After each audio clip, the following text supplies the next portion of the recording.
오늘도 하나님 앞에서 하루를 시작하는 여러분, 우리 주님께서 여러분의 풍성한 삶을 보장해 주시고 또 은혜 베풀어 주시기를 간절히 축복합니다. 아멘. 예, 오늘은 고린도전서 이제 마지막 부분입니다. 마지막 이제 끝으로 사도 바울이 권면하고 또 인사를 나누는 그런 내용이 있는데요. 여러분 항상 편지는 끝부분이 중요하잖아요, 그죠? 끝부분에서 어, 꼭 사도 바울이 빼먹지 않고 하고 싶은 얘기를 오늘 하고 있는 것을 볼 수 있습니다. 우리 13절 한번 읽어볼까요? 13절 읽겠습니다. 시작. 깨어 믿음에 굳게 서서 남자답게 강건하라. 역시 마무리는 어, 깨어 있을 것을 깨어 있을 것을 말을 하고 있습니다.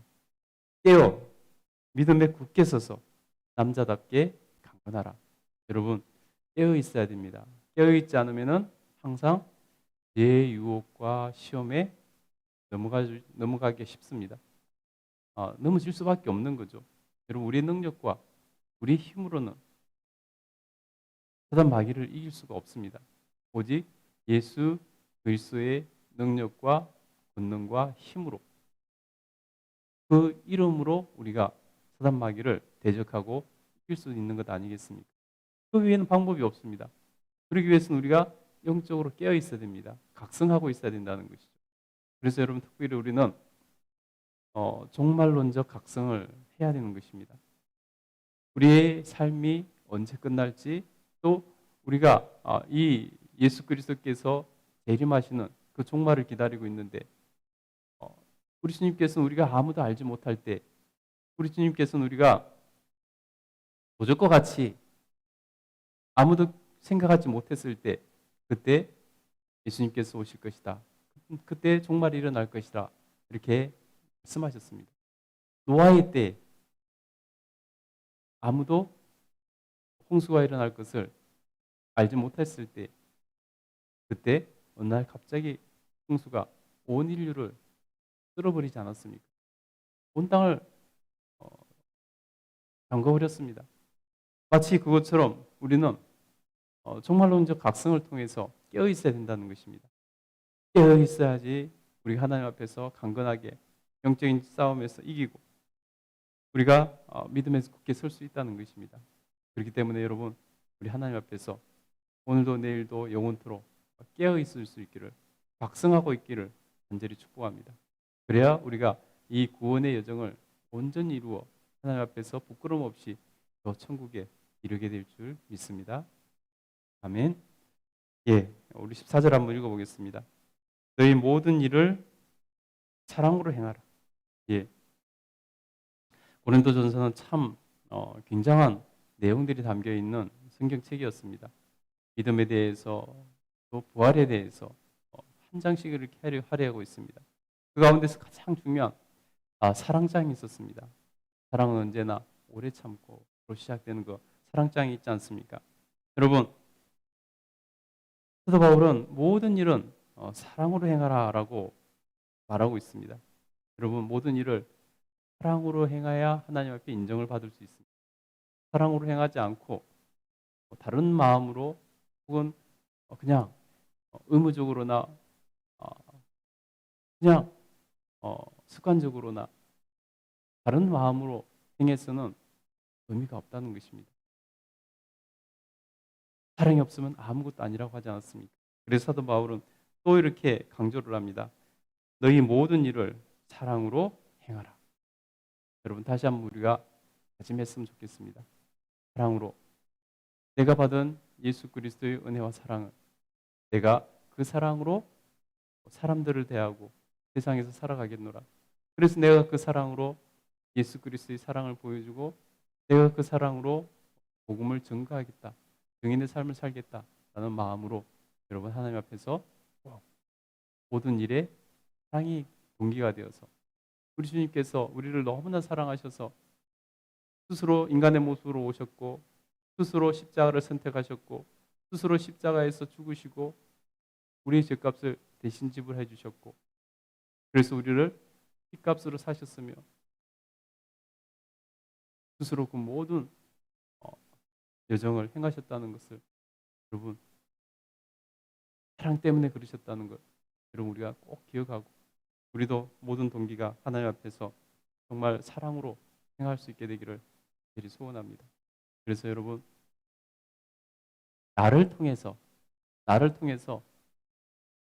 사람들이 하나님을 경험하고 천국을 경험할 수 있도록 여러분 한 삶을 살아낼 수 있기를 제일 소원합니다. 그것보다 더 하나님 앞에 칭찬받을 일이 어디 있겠습니까? 우리 15절 한번 읽어볼까요? 읽겠습니다. 15절 16절 읽겠습니다. 시작. 형제들아 스데바나의 집은 곧 아가야의 첫 열매요 또 성도 섬기기로 작정한 줄을 너희가 아는지라. 내가 너희를 권하노니 이 같은 사람들과 함께 일하며 수고하는 모든 사람에게 순종하라. 예, 사도 바울은 순종을 또 이렇게 강조를 합니다. 여러분 우리 주님께서 그러셨잖아요.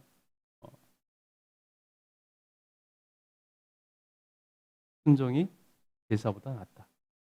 순종이 제사보다 낫다. 여러분 사울 왕이 하나님께서 명령하신 대로 가서 아말렉을 이렇게 정복했습니다. 그런데 그가 하나님께서 그곳의 모든 것은 다 진멸하라고 말씀하셨는데 욕심이 생겨서 수많은 전리품을 취해오다가 하나님 앞에 걸렸잖아요. 사무엘 선지자가 가서 책망하자 그는 핑계를 댔습니다. 이것으로 이 좋은 것으로 하나님께 제사를 드리려 함이었다라고 핑계를 댑니다. 그때 뭐라고 말합니까? 순종이 제사보다 낫다는 것입니다. 여러분 우리가 하나님 앞에서 순종하지 않으면 아무리 예배를 드리고 해도 소용이 없습니다. 하나님 기뻐하시지 않는다는 거죠. 우리가 순종하지 않으면 우리가 아무리 기도해도 소용이 없습니다. 아무 의미 없는 기도가 되는 거죠. 하나님 뜻을 발견하고 하나님 뜻대로 살고 하나님께 순종함으로 또 하나님 은혜를 누리고자 우리가 기도하는 것 아니겠습니까? 그렇다면 여러분 마땅히 먼저 순종이 선행돼야 되는 것입니다. 순종이 선행될 때 모든 것에 하나님의 은혜가 임하는 것입니다. 여러분이 하나님 앞에서 정말로 순종에 시간을 드리고 순종하는 삶을 사시기 축복합니다. 그러면 반드시 하나님께서 여러분의 복 주시고 여러분의 삶을 책임져 주시고 여러분을 하나님께서 정말 기뻐하실 것입니다. 하나님 기뻐하시면 모든 것이 끝나는 것입니다. 여러분 우리 순종함으로 하나님을 기쁘시게 해드리는 그런 삶을 삽시다. 아멘. 예. 그리고 뭐라고 말씀합니까?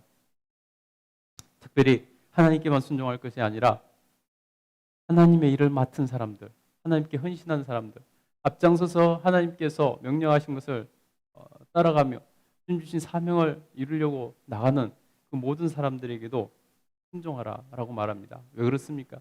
인간적으로 순종하라고 말하는 게 아닙니다. 왜냐하면 왜 순종하라고 말하느냐면 바로 하나님의 일을, 하나님 명령하신 일을 하기 때문에 그것이 곧 하나님의 뜻이기 때문에 순종하라고 말하는 것입니다. 여러분 앞에 서서 정말로 하나님 뜻을 이루기 위해서 수고하는 이들, 헌신하는 이들, 그들에게 여러분 순종하십시오. 그것이 하나님의 뜻입니다. 여러분도 어떤 부분에서는 어떤 일을 할 때는 하나님께서 다른 사람에게 사명을 주셔서 그 일을 하게 하시는 것처럼 여러분에게도 그런 때가 있을 것입니다. 여러분 그때 사람들이 여러분을 따라주지 않는다면 어떻겠습니까? 그 사명을 이루기가 너무 힘든 것이죠. 교회는 한 몸이라고 했습니다. 그리고 여러분 모든 성도는 몸의 지체라고 했습니다. 여러분 한 가지 지체가 모든 것을 할 수 있습니까?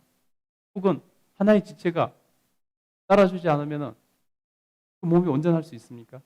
불가능한 것입니다. 그래서 여러분 서로가 서로에게 순종해야 된다는 것입니다. 특별히 앞에 서서 주님의 사명을 받아서 회의를 하고 있는 앞장서고 있는 자가 있다면 교회는 그것이 하나님의 뜻이라면 반드시 그에게도 순종하고 인도함을 따라서 하나님의 일을 감당해내야 되는 것입니다. 여러분, 우리 교회가 하나님 앞에서 정말 서로가 서로에게 그런 모습으로 나가기를 간절히 소원합니다. 그래서 앞장서서 주의 일을 감당할 때 모든 사람들이 힘을 북돋아서 응원해주고 함께 그 일을 해나감으로 하나님의 일을 반드시 이루어낼 수 있게 되기를 간절히 소원하고 축복합니다. 아멘. 아멘. 예, 그리고 나서 17절에 뭐라고 말합니까? 내가 스데바나와 누나도와 아가이고가 온 것을 기뻐하노니 그들이 너희의 부족한 것을 채웠음이라. 그들이 나와 너희의 마음을 시원하게 하였으니 그러므로 너희는 이런 사람들을 알아주라.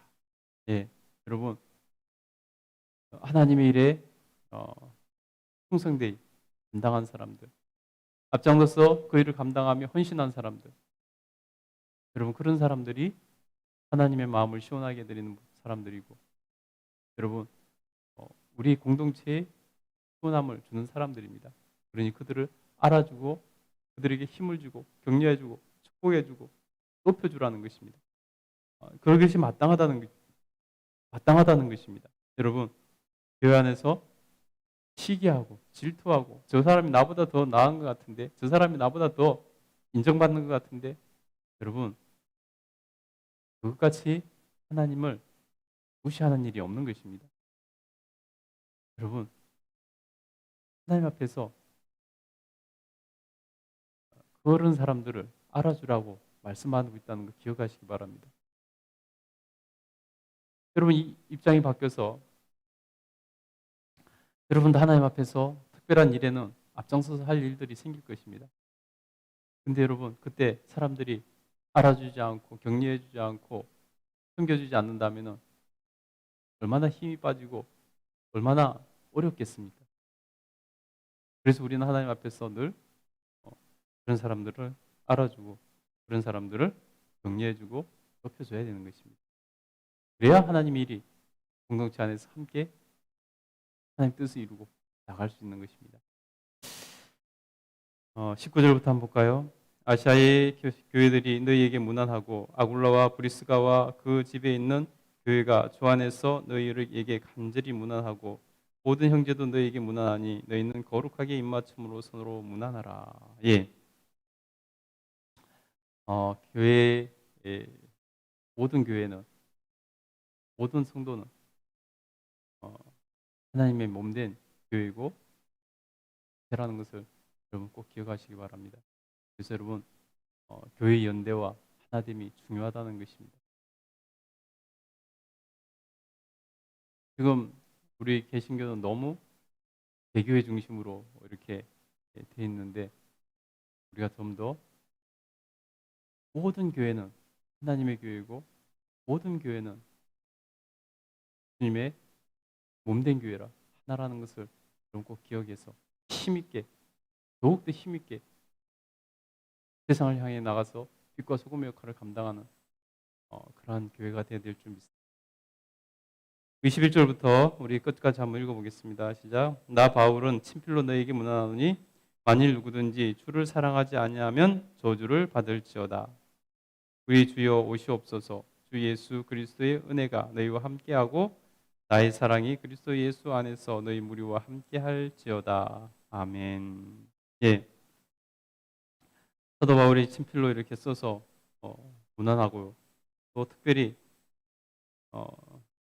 주를 사랑하지 않은 사람들, 주님을 사랑하지 않는 사람들은 저주를 받은 사람들이라는 것입니다. 불행한 사람들이죠. 이상한 사람들입니다. 특별히 복음을 듣고도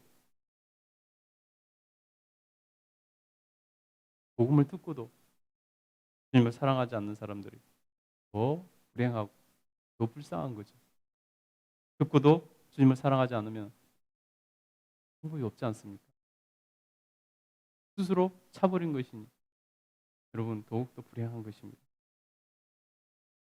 우리는 항상 주님의 오심을 기다리고 날마다 주 예수의 오시옵소서 마라나타 외치면서 종말론적 신앙생활로 하나님을 기쁘시게 해드리고 내 삶과 의미가 같이 있고 그 종말을 준비함으로 다 여러분 심판대를 통과해서 천국에 이룰 수 있기를, 그래서 구원을 완성해낼 수 있기를 소원하고 축복합니다. 그래야 되는 것입니다. 사도 바울은 마지막으로 해서 고린도 교회를 축복합니다. 주 예수 그리스도의 은혜가 너희와 함께하고 나의 사랑이 그리스도 예수 안에서 너희 무리와 함께할지어다. 주님의 은혜가 너희와 함께하고 또 나도 너희를 사랑한다라고 고백하고 있는 것입니다. 여러분, 우리 하나님 앞에서 정말 주님의 은혜가 함께하시는 그런 삶을 사시고 그런 교회 되기를 간절히 소원합니다. 늘 서로 사랑하고 여러분 특별히 하나님 앞에서 정말 사역자들에게 그 마음이 여러분을 향한다는 것을 알아주고 여러분 또 서로 사랑할 수 있게 되기를 간절히 소원합니다. 여러분 하나님 앞에서 정말 오늘도 복 있는 하루 되시기를 간절히 축복합니다. 정말 하나님 앞에서 하루하루가 깨어 각성하고 살아가는 그런 복 있는 하루 날마다 되시기를 간절히 축복합니다. 기도하겠습니다.